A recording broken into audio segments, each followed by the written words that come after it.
doing this for a long time now.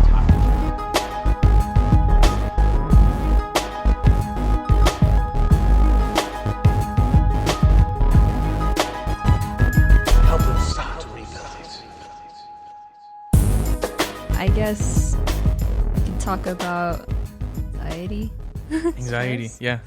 Like ways to cope with anxiety in other ways than like the normal generic answer people would give someone to be like, how do I handle my anxiety? Yeah, like what is the normal, what's the generic advice that you hear for anxiety?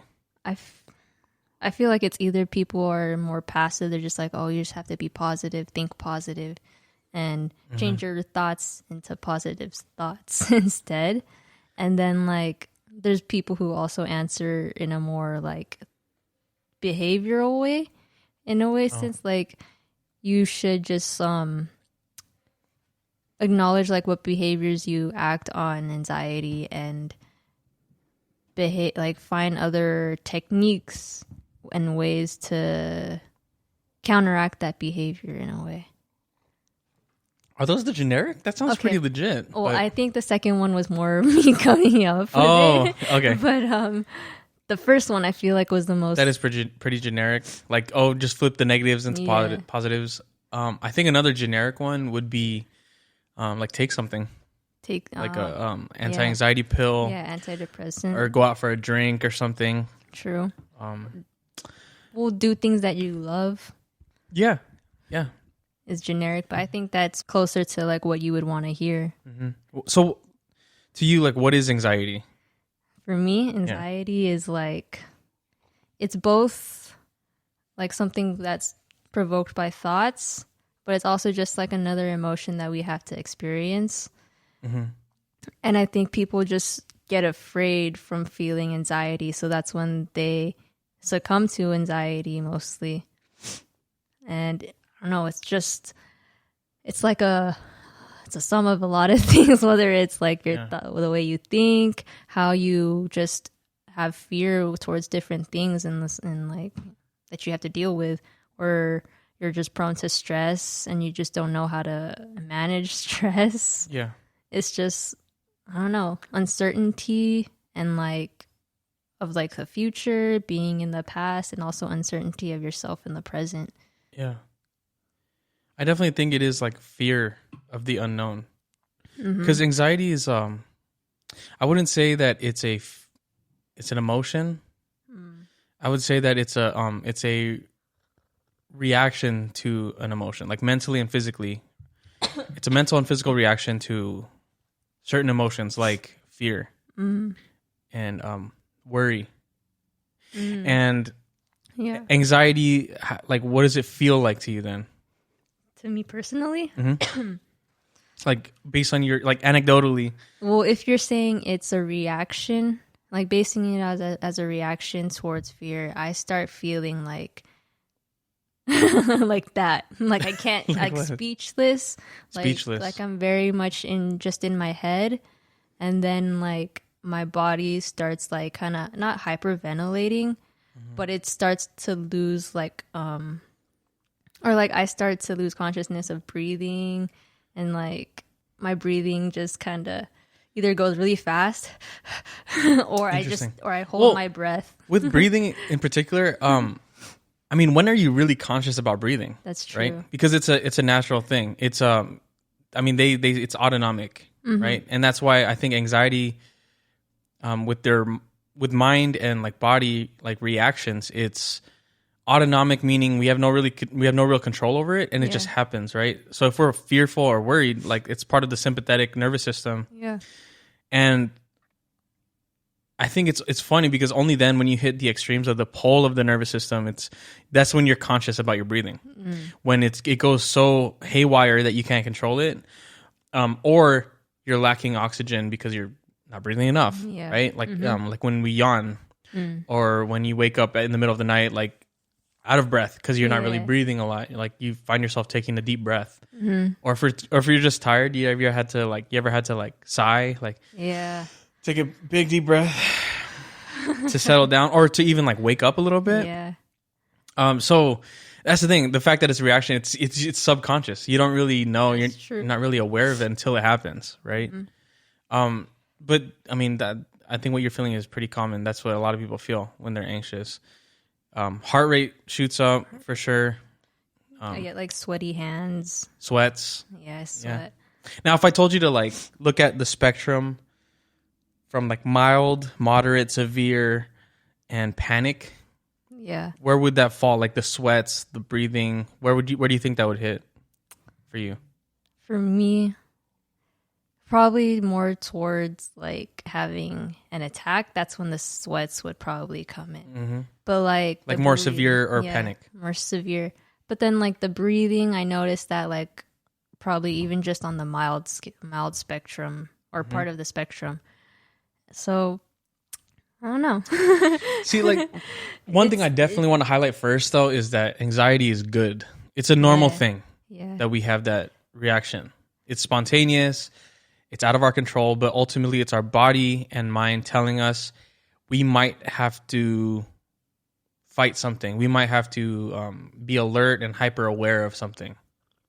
So like if we're talking mild level anxiety to moderate, it actually helps you. You know, and I talk about this obviously a lot with my students, but when we go to a hospital, we go to you know, interact with mental health patients and they're complaining of anxiety, we try to assess them in a way of knowing where they lie in the spectrum. Because once you know where they lie in the spectrum, we have different tools on what we could do, right? Different strategies to do for each of those, right? And it ranges from like, if it's mild anxiety to moderate anxiety, our approach is a little bit more interactive. And then the further they get down the line to like severe or panic, we learn that it's almost more hands off. Yeah. What do you mean like hands off? Like just let them be? Almost, but make sure that they're okay. Make sure that they're safe. As long as they're safe. It's because when someone gets to like, let's start with mild anxiety, right? I think majority of the world experiences mild anxiety. It could be going to a party. It could be going into school, taking a test. It could be being shy, right? Yeah. Mild level anxiety is probably something that we can all say is normal, right? And it's actually healthy. It's good because your senses are heightened. Yeah. You're more aware and alert. It's almost like you see details better. So I don't want to say like, anxiety is a bad thing. Be aware that mild levels of anxiety are healthy for you and it's your program. That's how we are supposed to be programmed. Like if we were talking back in the caveman days, right? Hunters and gatherers, and like you're, let's say a gatherer and you're picking fruits up from a tree and then you hear a tree like creak. Yeah. That immediate like fear and that hyper awareness and like the alert, your radar pings and you look around, that level of fear and anxiety is healthy because what if it is an animal or a predator, someone or something that shouldn't be there, you're afraid for your life. So it's a survival mechanism. So that's why it's interesting when people say like, like there's physiological reactions to anxiety. Yeah. A lot of people don't realize that your pupils change when you get dilate. Yeah, they dilate. And like why? Theoretically, what do you think? Why? Theoretically. Yeah. Why do they dilate? So if we're talking about pupils, right? Just like the reaction. Yeah. So what happens when our pupils dilate? Our senses heighten. It is actually your sense of vision. Yeah. Is actually better because let's talk about this. Pupils dilate. It's almost like a camera lens, right? So it shrinks when it wants to, like when it's too bright, right? Our pupils shrink to allow light to come in. It's just exactly like a camera lens. They modeled it after the human pupil. When we go into a dark room, our pupils dilate because it can't read the image in front of us with very little light. So if like we're in a dark forest, your pupils are usually dilated because you're trying to collect as much info as possible. Is that why like people tend to have a fear of the dark? Maybe, probably, because their senses are heightened when it's in the dark. It's like I can't see much. Yeah. Right. So I mean that's the initial, obviously response, but then we adjust knowing that your body's like programmed to like wind down. So pupils dilate because in a moment of fear or survival, we're trying to collect as much information as possible around us. So your pupils dilate, your heart rate shoots up, your breathing intensifies because your blood's pumping because you're in survival mode, right? That I would say is mild and moderate depending on, who the person is. But think about our life now. We're not hunters and gatherers. We're not cavemen. Yeah. We're not picking fruits and then a tree, there's like ruffling of feathers behind us, or ruffling of leaves behind us, right? Think about our world now. We have access to all the scary things in the world through a screen. And you can go on TikTok or Instagram and have all these emotional responses to everything that's happening. That's so true. Outside, we're not even there. You're not even having to experience it. Yeah, like or even like you open up Instagram and then you find out your best friend and your other friends went to Disneyland. Yeah, and it's like, what the? Why did they invite me? That's an emotional response. Now, that's different because it pertains to our world, right? So when we talk about social media, I think it opened up Pandora's box of all these fears and hardships even more. It sped things up for us. And we're sitting in a comfortable home. There is no threat, but then our mind created it. That's what's scary. And that's why, like, when I talk about this to my students, we have to be hyper aware of ourselves first. Know your responses and know that there's no active threat. It's an emotional response because I saw something or I read something or I'm watching a movie. So people get a thrill of watching like horror movies and stuff, right? The suspense and like the like the startling moments of scary like movies, jump scares. Yeah, and they like that. Yeah. Because of the life we live. There's not a lot of excitement anymore in life. Why do people go to theme parks and they ride roller coasters for a thrill?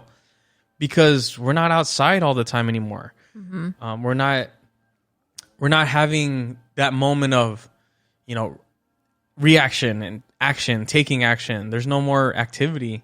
So I think all that's built up that we want and we look for, those thrilling moments like going to concerts or something. So we can get a hit of that an optimal spike experience. Of a good experience, like a fun one that and if we don't do that, I feel like anxiety is like it's a buildup of a lot of that energy that doesn't know what to do with itself and doesn't know how to come out of your body. It doesn't know, right? And we don't know how to cope with it. And we don't know how to cope. Teaches us. No one teaches us, and because no one knows. Like even like we talk about people that raised us, they're figuring this out too. So studying is one thing. I would always say be a practitioner of these things, right? So you do certain things to calm down. Whatever helps you might not help me, might not help someone else, but know what helps you, right? But before that, start with what level of anxiety I'm having, right? So we talked about mild. There's moderate, and I would say moderate starts showing a little bit more physiological for some people. Some people label like sweats. Shallow breathing is already a sign. Nausea, vomiting, diarrhea. Oh, yeah, I get it. So there's more physiological things happening, right? Like your body's reacting now. That's a step up from mild. When we're getting too severe, I would say there's a lot more, they call them vital signs with nursing. It's vital sign changes, like respirations are really high, your blood pressure shoots up, your heart rate shoots up. That is still manageable, right?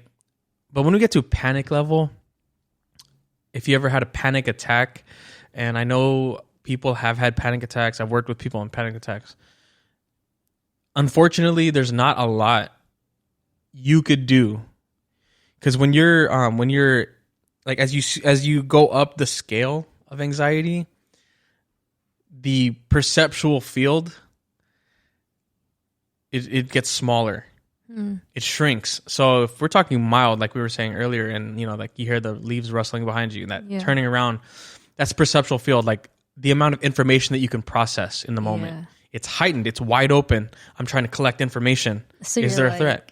You're trying to like point out all the possibilities of what could happen or you're what sharper. Everything is. You're sharper. You're understanding the information more. You're able to get more. You move up to all the way panic. That perceptual field is narrowed or completely closed. If you're talking to someone in a panic attack, or you're talking to someone who's completely angry and aggressive, yelling, screaming, punching walls and stuff. You can't go to them and say, hey, calm down. What are they going to do? They're going to ignore you, or they're going to yell at you. They're going to direct that energy towards you. Or you're going to be like, hey, talk to me. What's wrong? Yeah. They're already panicking. That perceptual field is narrowed. You can't be like, well, think about this. Think positive. They're banging their head on a wall, dude. I right? know. So the number one thing is to ensure safety for them and offer yourself, be present. I'm here if you need anything. You're at the hospital. You're at the hospital. You know, my name's Jordan. I'm your nurse. Talk to me, kind of thing.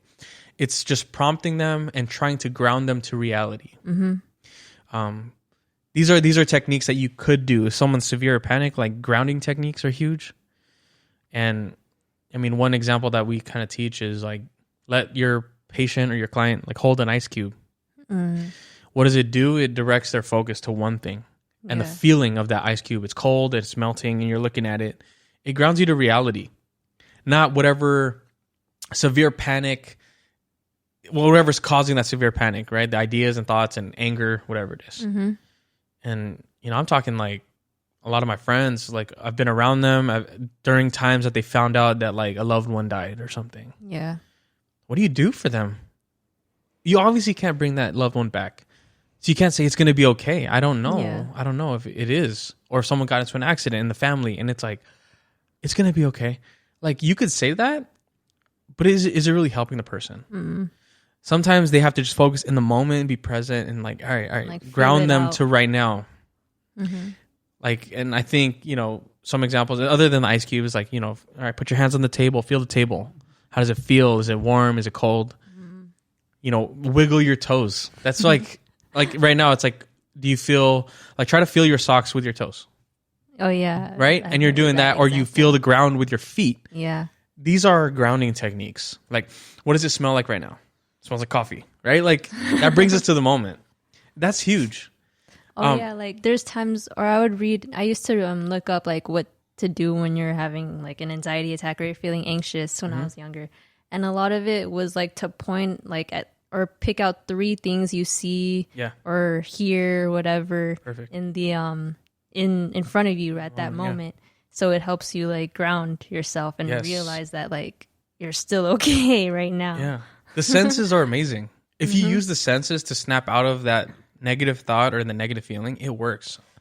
It is completely grounding. So if I start having this negative thought or something that I know always causes me to get nervous or angry, I just stop and say, you know, white mug, black coffee cup, turquoise hydro flask. That thought is gone. Was that? Key Jordan's talking. I'm talking right now. You know, I don't know what I'm saying right now. But see, like that alone snaps that thought out of your head right away. So in a way, it's a technique to pivot, right? And they call it grounding. They call it pivoting. Really just clearing the head of outer thoughts. Yeah. I think presence is one of the main things. But see, now we're getting to more, I would say, a little bit more difficult things to teach. What we started off with was more like physical things that you can use your senses for, right? That's why a lot of people use like aromatherapy, diffusers for sense, right? And that helps. But that's like, for me, that's first level. That's first level. Because if that doesn't work, what can you do then? Yeah. Right? I think I mentioned earlier that I feel like anxiety is like a buildup of energy. I think exercise and physical activity can prevent or at least limit the amount of anxiety attacks that we have. If you have them, right? I would say it would limit the amount of anxiety attacks. It bring it down to a level that's manageable. So it's not how many a day, you know, or when something does happen, you're able to stay on track with who you are and what you're supposed to do in the moment. I'm not going to say that like it's perfect. It's not foolproof. It's not completely, you know, bulletproof. You just got to do your best in the moment. So if something happens, you have like a random bout of bad news, ask yourself, like, what should I do in this moment? Like, what's my level of anxiety? how do I manage it right now? If you manage that anxiety, you kind of stifle the strong emotional reaction, the strong physiological reaction. You're able to think clearer and always make better choices. You know, speaking from my experience as a nurse, it's not easy when you have code blues, code reds, code grays, and it's a hyper alert. Like imagine if you're like, you know, passing meds and you hear code blue. Oh. Whoa. Code blue. That was crazy. That was crazy. I was like, how did that happen? I know. All right, let me turn. See, and that alone, see how that makes us like hyper alert. Like what? Yeah. Right? An alarm. Out of nowhere. That was crazy. Perfect timing. And if you're working as a nurse, healthcare provider, you have to make good decisions because that person's life is in front of you. If I'm freaking out, and I've worked with people that have been freaking out during like an emergency situation. Like for those that don't know, code blue is a medical emergency, like, you know, cardiac arrest. Someone's passed out completely. They're not breathing, things like that, seizures. And if that person's having a seizure in front of me and I'm freaking out and I'm super anxious, like, what do I do? What do I do? I'm like, oh my God, they're going to die. They're going to die. That doesn't help the situation. And that's what's scary is that a lot of people get into that field or this field and think like, oh, I can help. I want to help people. I want to save lives. What if that person is right in front of you and they're bleeding out from their neck because they just slit it? Yeah. And you start freaking out because now you're seeing blood splatter. I'm sorry if this is graphic, but we're all gonna freak out. Yeah. When do you see that? You don't see that every day. Blood like flowing in front of you. No. So how do you manage that? Right. Anxiety reduction, stress management is number one for any field, if you ask me. We want to get to that point where you know how to manage your stress level because it's not about you. It's about other people. It's about helping them. Now, if I'm going crazy and if I'm panicking, the people I'm around, I'm a disservice to them. Yeah. Because I can't help. You know, the sympathetic nervous system responses are, you know, fight or flight. And I kind of put in fight, flight, or freeze. Some people deer in the headlights when it gets all crazy. Like they don't know what to do, and they freeze. And it's almost like, dude, like they need to be woken up. Like, hey, come on, let's go. We got to get out of here. So it's one of those things. The nervous system is amazing because it really causes you. There's a physical response that we need to snap out of, or at least manage, know how to control it. You know, and then I mean, stepping past that, I feel like these are things that I dove further in. So I don't know. Other than what we mentioned, are there anything that you moved past those, like physical, or did they at one point? Was there a time that it didn't work? I don't know. Honestly, no. I don't think I've ever experienced like severe anxiety. Like panic attack? Yeah, Me no. neither. I don't think so. Maybe like when I was like 15, 14, and I was still. That was like the very first time I was experiencing like anxiety. Where were you at? Just like what was at it? Home.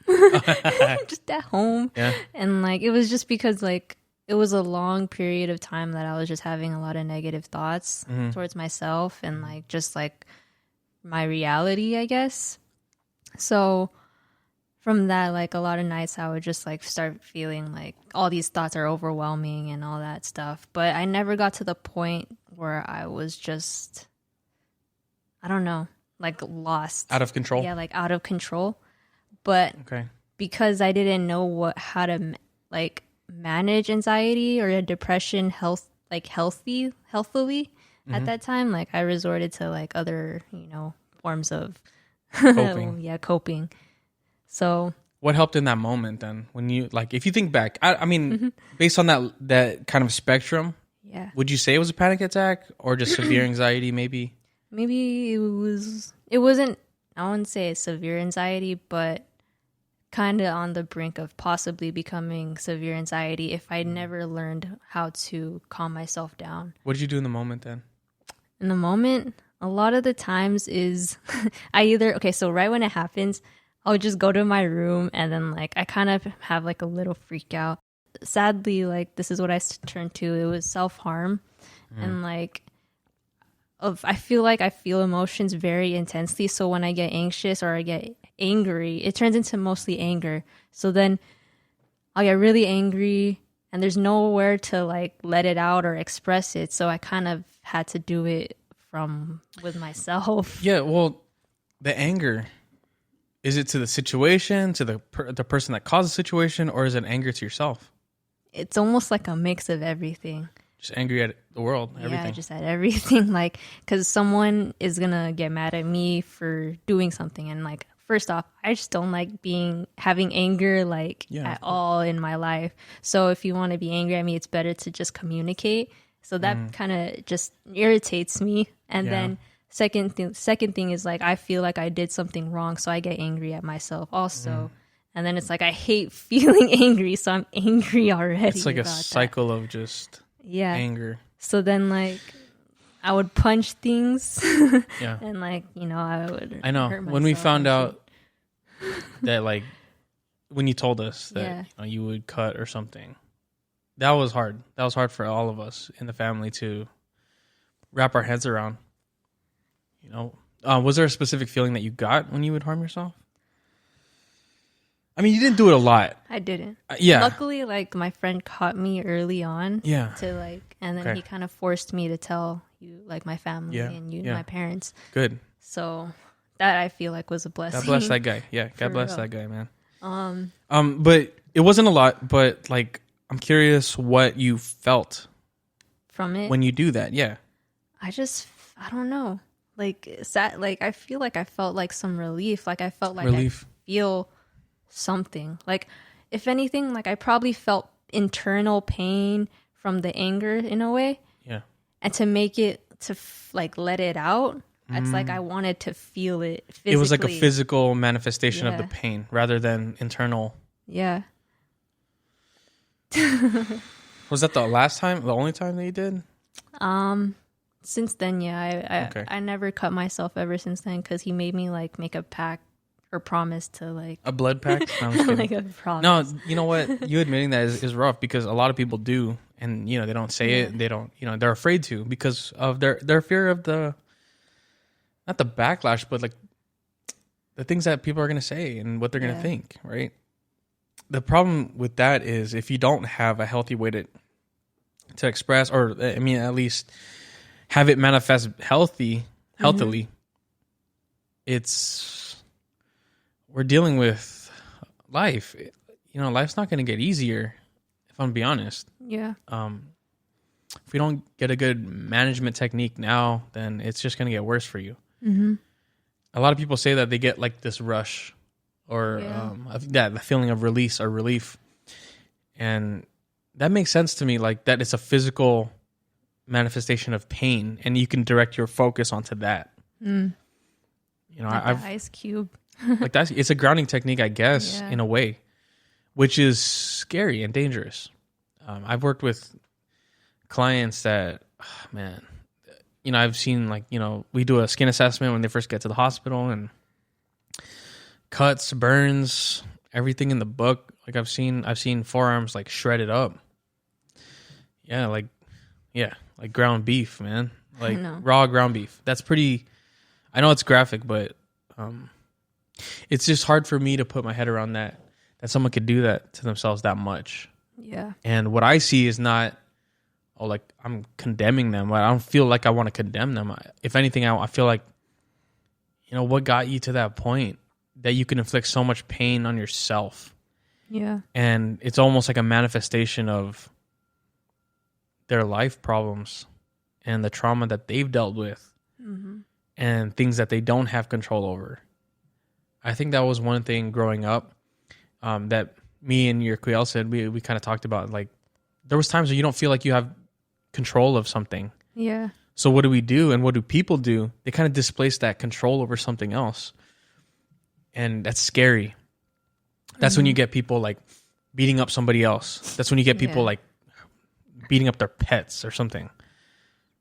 It's displacing that anger and frustration on something that you have power over. You know, so if like someone goes to work and they're getting yelled at their boss, they come home and yell at their kids. Yeah. Like, you can't yell at your boss. Like, the boss is yelling at you.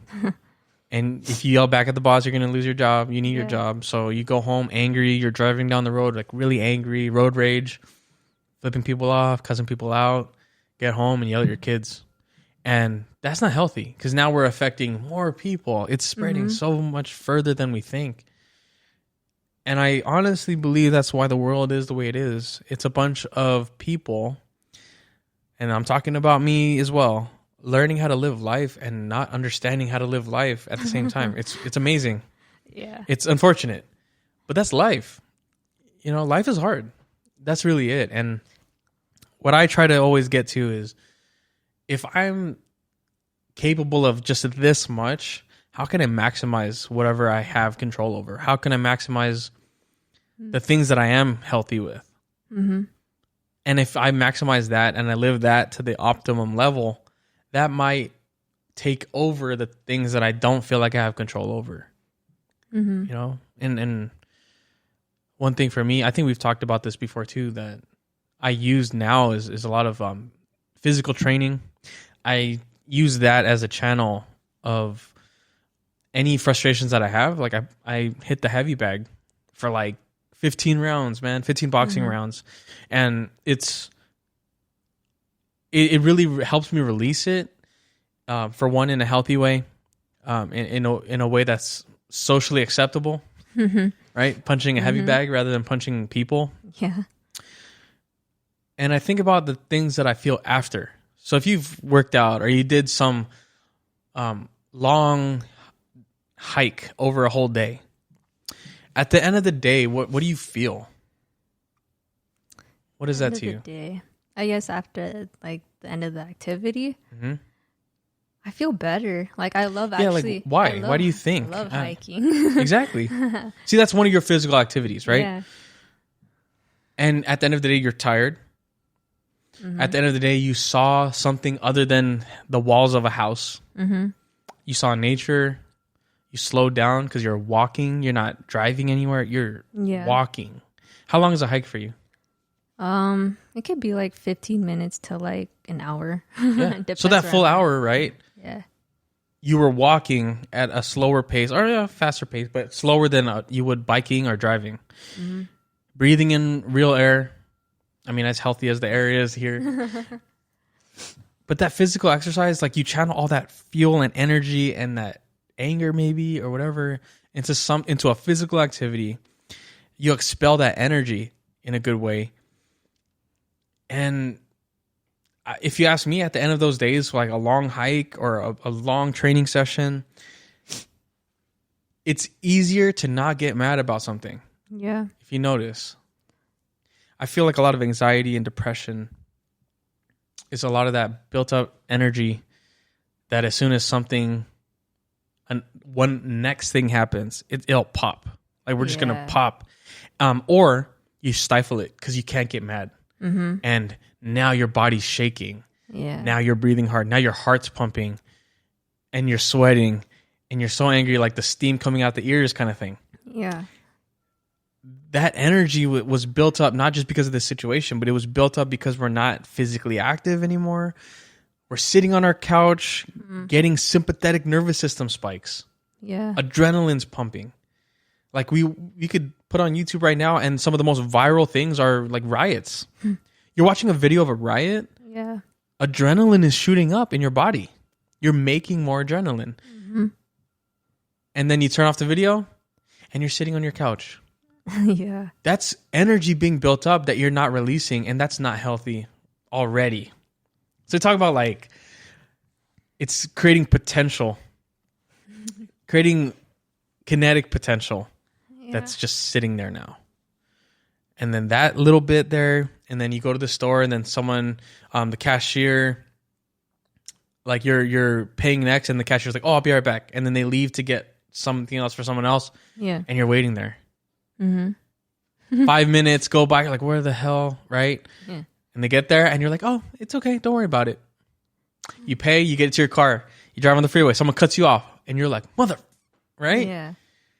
you try to overtake them. Now you're driving fast on the freeway. All that adrenaline is being built up. See, you're getting anxious talking about this, right? Yeah. Just the scenario alone, it's already riling me up. Then you get home to find out that, like, you know, there's a leak in the pipes, your plumbing. Yeah. And who wouldn't flip out after all that? Because we're stifling ourselves, right? And we're not releasing it healthily. We're not releasing it in a good way, you know? That's why I feel like no matter who you are, you need time for yourself. My psychology teacher from high school, Mr. Sims, I'll never forget. He always told me, and he told our class every day you need me time.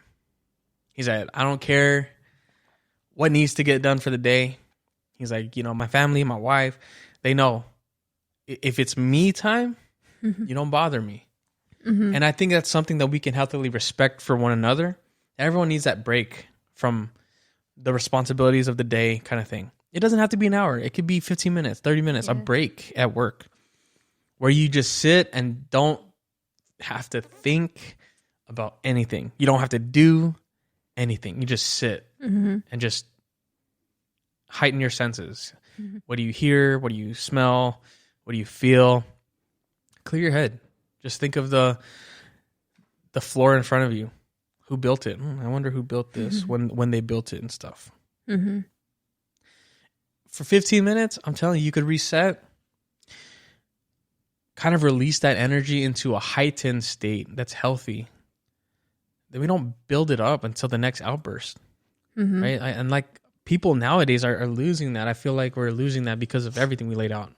The world we live in, the amount of information that we can get sitting on our couch. And yeah, that's scary. So me time is important. And for me here at home, it's gardening the front porch, sweeping the front porch, having my cigar, or going to the garage and working out with a kettlebell, mace bell, heavy bag, jump rope, whatever it is. And, you know, you're at the Mary Grace. She respects that. She knows that I need to do this. I need to do those things in order for me to be the best husband, the best father, the best person I could be. Yeah. Like I wouldn't be me without those breaks, those things that I do. And that can be in the background. That could be behind the scenes. You know, I mean, thinking about it, I always looked at work, like now that I teach, like, you know, as an educator, I thought of it as a show. I always looked at it as a show. Like what happens behind the scenes shouldn't matter. My preparation for the lecture, you know, like my physical state, my nervousness, anxiety can all come out behind the scenes, backstage, behind the curtain. As soon as that curtain opens and it's showtime, I'm going to be me. And I got that from a lot of people, like, you know, Michael Jordan, Kobe Bryant, all those guys that showed up so calm. How do they do that? I don't know what happens behind the scenes. But one thing I do know is that they're just like any other human being. They do get nervous. So I look at those people. I look at people that I respect and I admire. And a lot of them had this kind of strategy in life. That in order for me to be the upstanding, upright guy with good head on his shoulders, honorable, virtuous person, I have to be like crazy, twisted, aggressive fighter in the garage for like an hour, 30 minutes to an hour. That heavy bag is going to feel all the pain and suffering. And I come out, I dress up, and I'm me. And that's the me that you see, that mom and dad see. Yeah. And I don't want to say that I feel like I make it look easy, but it's not easy to be you. It's not easy to be me. But I feel like I see too many people complaining and saying that out loud. Hey, it's not easy to be me. Yeah. You should care about me. You should love me. You know, life is about people looking out for themselves. And I learned that real quick, that when it comes down to it, everyone's going to look out for number one. Therefore, I got to look out for number one. Yeah. If you don't look out for number one, the people around you, the loved ones around you, won't get the best version of you. You can give and you can help, but you can't neglect your own health. Yeah. And I think that's one of the things that you know, people put that people do in this world, where they put their self-worth on what people think of them and what people gain from them, without putting self-worth first, and then just being helpful. And whether they take your hand or not, you feel like you served a purpose already, and that you're worthy of good things in life. You know, don't put your self-worth in the hands of others. Don't define your life by what people believe you to be. You know, define your life the way you understand yourself. And there's no judgment there. You know, and that's between you and God, kind of thing. But yeah, I mean, our family alone is we're anxious people. I know that. Yeah. Our family has a lot of nervous energy. We're very hyper people. Yeah. I feel like Filipinos are very close to like Italians. We're just loud, and we're just like over dinner, everyone's yelling at each other. Italians are like that? Yeah, Italians are loud, kind of, you know, in the way we joke. It's like, it's kind of obnoxious, like banter. And I admire that because that's part of our culture. But knowing our family, we're very hyperactive people. And that is not, I wouldn't say that that's just a handicap for us. If we channel it right, and that's what I'm trying to learn in my life. If I channel that hyperactivity right, and I channel it into work, I channel it into exercise or a project, I feel like it's enhancing. You know, as crazy as it sounds, like Kanye said, like, you know, his album, I Hate Being Bipolar, it's awesome. Yeah. And he says, like, you know, mental health is like a superpower. If you channel it right, it can be. But I don't want to say, oh, you have a mental problem, so you're a superhero. No. If you channel it right, it can be. So someone that's hyperactive or manic. A lot of people in the world say that when they're manic, they have so many ideas and they're very creative. Yeah. If you channel that into something that will benefit others, not for your own ego, not for anything else, but it's a project, an idea that you have that's not going to hurt anybody, I believe you can make something amazing out of it. But you have to channel it right. Yeah. You know, not use it as an excuse. It sparks my creativity. As a motivation. Yeah. And as a tool. Because that mental health, you know, challenge, that difficulty is not you. It's part of you, but it doesn't rule over your life. It's a tool. Just like any good thing in this world. It's a tool. You know, you're physically strong. That doesn't define your life. If you're physically strong, you might be emotionally weak. So how do you use that physical strength as a tool to help your emotional weaknesses?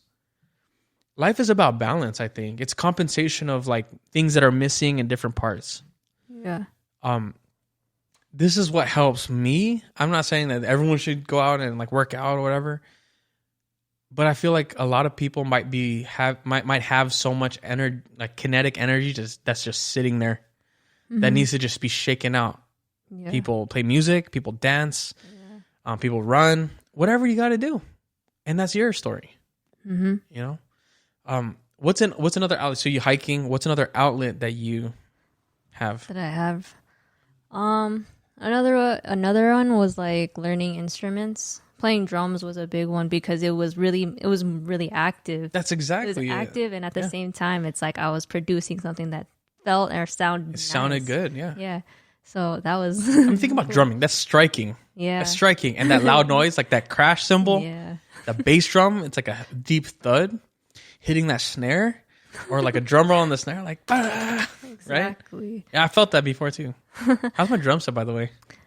It's all right. It's all right. It's all beat up, dude. Kinda. But I haven't been playing recently. But I think that was something that was that I helped me cope, because I also played music that I felt were not positive but uplifting to me. I liked listening to EDM, which not like the EDM, but ones that actually like talk or have like a positive outlook towards like life. Because I started finding those types of music at that time, and then playing. Wait, I'm learning this for the first time. EDM has words on it. Yeah, there's some EDM. Oh, I didn't. I mean, I know there's hooks, but I don't know. You gotta show me some EDM music. Like who? Griffin. He's like my favorite, and Illenium. Like Illenium? Yeah, Illenium. Like those types of music, it's like more melodic, and like it touches it. And since like there's not on the like choruses, you know, there's the beat drop or whatever, and there's no words because they want you to listen to that beat. I feel like it's music just like letting you feel something, and you're not having to like you're not being told what to feel through any lyrics or whatever. You just experience it. Yeah. So a lot of and it's almost like letting you interpret what the sound is saying. Exactly. Yeah. So like having like music like that, and at the same time like playing stuff like that on the drums, creating my own sounds and feeling it out just in general, like on my own, was another way that I felt like was helping me cope with such emotions, and at the same time feel different emotions through the different sounds that make me feel or whatever. Because EDM is so like complex. There's so many different sounds you could add to it to make your own beat or your own production. Yep. So I don't know. that's something I love. I tried telling out the Americans, if you guys want to get into EDM, you should listen to Griffin. Because I know you guys hated EDM. I used to hate EDM. No, I didn't hate EDM. There were certain ones that I liked a lot. And I think it's those ones that you're talking about, like when the chorus would hit. And, you know, I'm with music, I can appreciate all types of music. So like the chords that they use, the sounds that they use were things that I would actually incorporate. Yeah.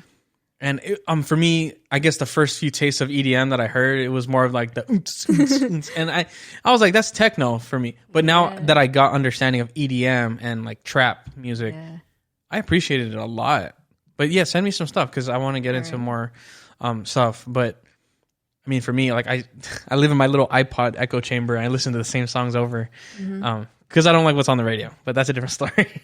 But no, definitely that music is another thing for our senses. Like, you know, people watch movies and they feel certain ways. Yeah. People listen to music, and I feel like music's the universal language, you know, of emotions. Yeah. Producing songs, like I like playing the right chords on a piano. It's amazing. It brings out something primal. Yeah. And, you know, instinctual, you know, and I feel like, yeah, there's like some songs that I produce where it's literally just like drums just banging. And I think of like tribal, like tribes going to war. And it's like, why do they do those? Why do they chant? Why do they beat drums? Why do they sound trumpets? It provokes a certain emotion. Yeah. So the music you listen to is super important. Yeah. I mean, I know people that listen to really aggressive music, and they're aggressive people. Or like sad boy music. Sad music. Sad boy, is that what they call it now? Or it's not emo anymore? Or yeah, kind of. It's basically emo. Yeah, emo music. They call it e-boy? Yeah. What? I'm like, I'm sorry. I don't know this generation. But when I was younger, it was like emo, screamo, metal. I feel like on my iPod, you know, like I have like a wide range of music because I never subscribe to just one type, and like that's what I like. It's appreciation for all types because they all change. Like I can listen to, man, like Adagio and sound so solemn. Yeah. And then in the next one, like it would be like an EDM song. And I can appreciate both, but we have to be aware that it's going to change your state. It's going to change your perspective on that moment. So people have to be aware. You know, that's why I don't really listen to the radio, because I can't control what I listen to. Yeah. Do you do that? Like listen to the radio? Or no. At least be aware of what you want to listen to at that moment. Sometimes there's times where it's just like I don't really know what I want to listen to. Yeah. But so what do you do in that case? I just put my phone on shuffle. Shuffle, right? Yeah. And then there is one that hits. Yeah. Which is weird, right? Because I think about that. Like, I don't know what to listen to. There's like so many. Hit shuffle. Nah, I'm not feeling this. Yeah. Next. And then one hits. And you're like, oh. Or and then sometimes like you think about, oh, I think I want to hear this song. And then it comes up. Yeah, crazy. And then guess what? Now you're like, you know what? I'm feeling it. I'm going to go to that album. Because we're all different in every moment. It's amazing. Yeah. Because we change all the time. Things that I used to listen to, I don't feel like listening to right now in this state. And that's cool. That's the best part, is that we're ever changing. So you can't lock yourself into a box. That's true. But definitely, if I'm thinking about work, there's certain things that I had to listen to on the way to work that I knew I had to. Right? And it's a tool for me. So if I'm driving down the freeway, up to 15 to my lecture class, I play songs that I can rap to as a warm up for my vocal cords and for my enunciation. Hamilton was a big one. Alexander Hamilton, Aaron Burr, and My Shot was my warm up for lecture. And then there's certain times where I'm going to clinical and I have a class, like my group is a little bit more, I would say, disrespectful, or the ones that try to skate by class and they're not taking it seriously. I play the Imperial March from Darth Vader's theme song, because I know I have to turn on that part of me. Or like even how you said before, you listen to Halloween. Right? Yeah, dude. Oh, dude, yeah. So when I talk about that, that's that's funny. That came up on the way here when I put my phone on shuffle and that came up. Oh, did you download it? No, that's random. No, we just there's this game called Michael Myers that we play. It's like you're in the dark and like you have to find these 3 objects that he's hidden and before he kills you or tags you out. That theme song alone. Well, that's another. See, there's a reason why I put that on my phone to work out to. I mean, I'm not just weird and psychotic. Kobe said he did that. Yeah. And that's where I confirmed it with myself. It was validation for me that, okay, I'm not the only weird one that has to listen to certain things to get into the right mindset. A lot of people do that, obviously. But Kobe pushed it a step further and be like, it might sound psychotic or I might sound like a psychopath, but during warm-ups, I would listen to Michael Myers. Yeah. And he would say it turns him into that killer mentality. I think that's not something that I would label as oh, that's evil. Yeah. It's knowing that there is different sides of us that we can use for a specific moment. I'm not going to say I'm Darth Vader trying to take over the world. Yeah. I'm not the evil emperor or whatever, but in that moment that part of me had to come out. I would listen to the Throne Room, the ending song for from Return of the Jedi. Oh no, A New Hope. At the end of A New Hope, the Throne Room, where it's kind of like that anthem of the Jedi, but it's very regal, and it gives me two feelings. That I accomplished something amazing, and there's so much more to do. That's what I get from the Throne Room. So after a lecture, after a day, a long week, instead of just celebrating and just hands off the wheel, I play that song because it reminds me I accomplished a good week. What's next? There's more work to do. We're not done here. And that kind of snaps me into work mode again. That song, or Nonstop from Hamilton, became a big one for me. How do you write you're running out of time? How to account for his rise to the top. The man is nonstop. And it kind of gives me I just got chills right now because I get to that work mode. See, it's weird. It's a program. Yeah. But it gets me into a state of, I need to work harder. So I listen to Michael Myers when I'm working out because now, Kobe talks about Michael Myers amazingly because he says it has to be Michael Myers. because think of any other killer. I mean, I guess you could say Jason, but either way, Michael Myers has a very stoic, emotionless face. So, and he just walks, right? Jason's a little bit more aggressive. I mean, he wears the hockey mask, the hockey mask, but like he has like a chainsaw. It's kind of aggressive. Michael Myers isn't super aggressive. He just walks with a knife. He's in that jumpsuit. He has that white face with no emotion, and he's just walking towards you. And no matter what, you can't freaking kill the guy. And Kobe said it had to be Michael Myers because it's that stoic, unemotion, like the emotionless face that, like, even if there's panic, you can't tell in Kobe's face. And he said I had to learn to have that kind of stoic mentality, that stoic face. Same thing with nurses. Ironically, when I was in nursing school, one of my instructors said that nurses have to have a stoic expression. No matter what's in front of you, you can have someone pooping right in front of you or peeing all over the place, and you can't be like, ew, ew. It's more of just like, okay, we're gonna do this. No emotion, because sometimes that's what your enemy wants of you. Yeah, to react. They want to see if you're afraid. Yeah, they want to see if you have this emotional reaction. And Kobe was emotionless. He's just, I'm gonna do my thing. That's it. So again, we're programmed, and I think we can kind of hack our programming system. Yeah. I think the last thing we should probably get to is, I mean, talking about all these things about managing anxiety, prevention is number one. Prevention of anxiety? Prevention of those severe panic attacks. It's doing the work before they even happen. Preventing those things from happening. Because as soon as you get to that part, I talked about panic anxiety, it's hard to come down from that. And in the hospital, we kind of medicate those people. It's unfortunate, but at that point, there is no talking this person down. Healthily, they might need that. They might need a medication. We don't want to do that, obviously. Yeah. The goal is to never get to that point. So, like, what's your strategy on prevention?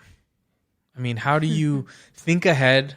How do you be proactive so that we can talk about responding the way that we did with all those strategies? Because it could just happen, right? But if you do the groundwork, like, how would you say you can prevent getting to that point again?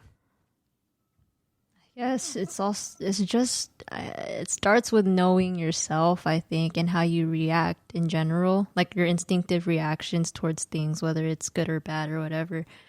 It allows you to know how you're going to react when you see something or you, I don't know, you hear something, whatever. If it's anxiety, if you feel happy, you feel sad, or you feel angry, you know how you're reacting.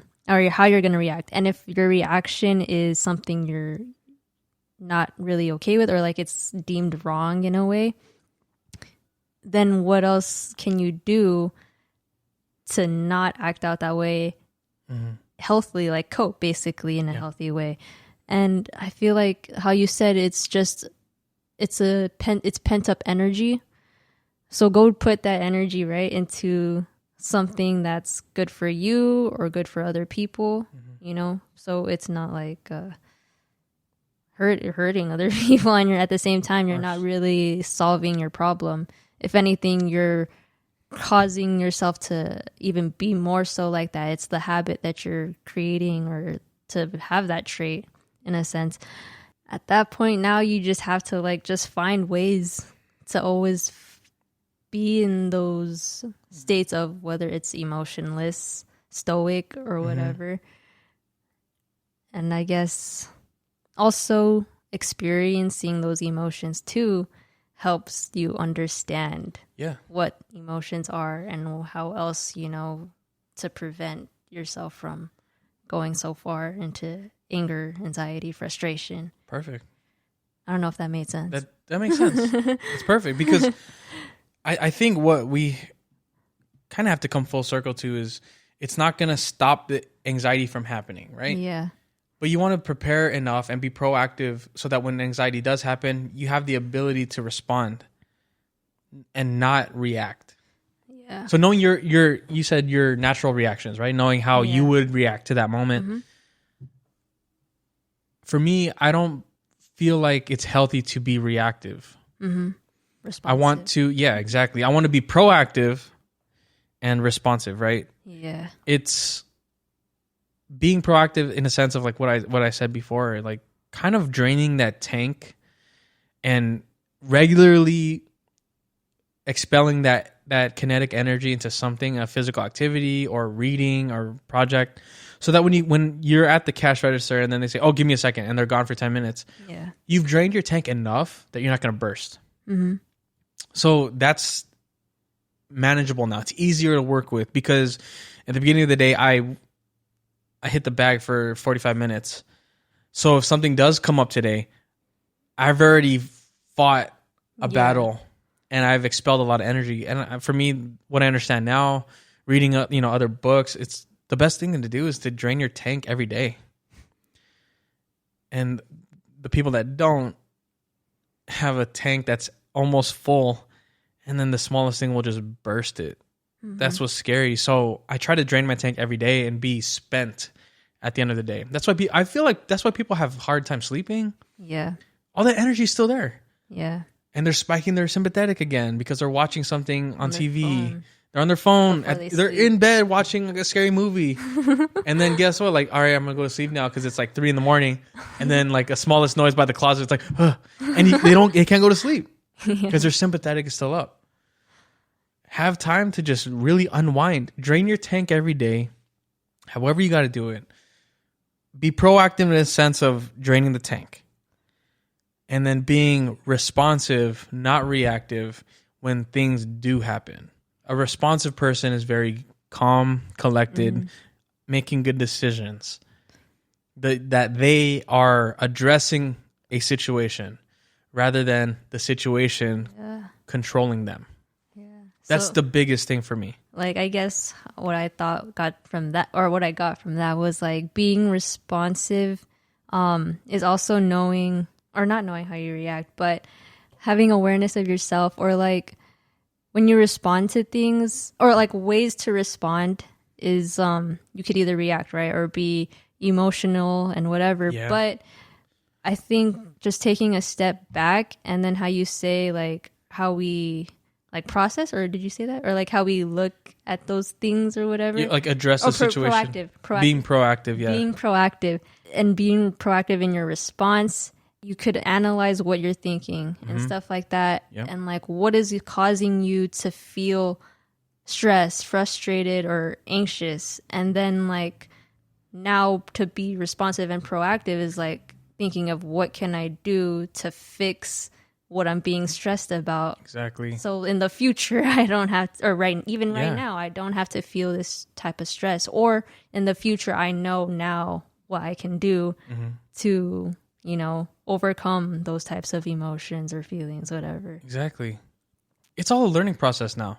Yeah. Because clearly without that experience, like the experiences I've had in, the heat of moments at work, I probably wouldn't be able to handle myself the way I do now.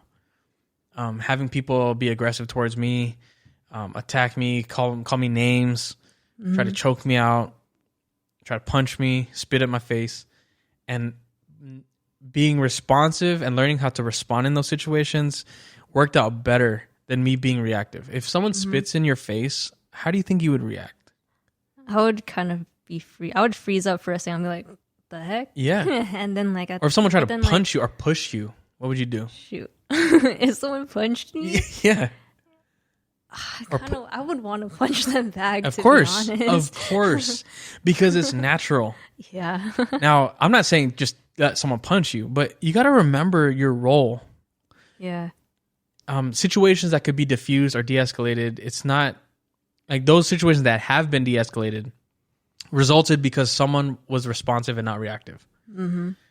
Now, when you're responsive, like you said, you learn from that experience so that if something does happen, or you could prepare before and be aware that things like that can happen and have a plan. Yeah. This is how I'm going to respond. Of course, it takes practice. But once you're responsive, you become adaptive to the situation. And when you're adaptive to the situation's not controlling you. Yeah. You're addressing the situation objectively, rather than the situation having you by the shirt and pulling you around.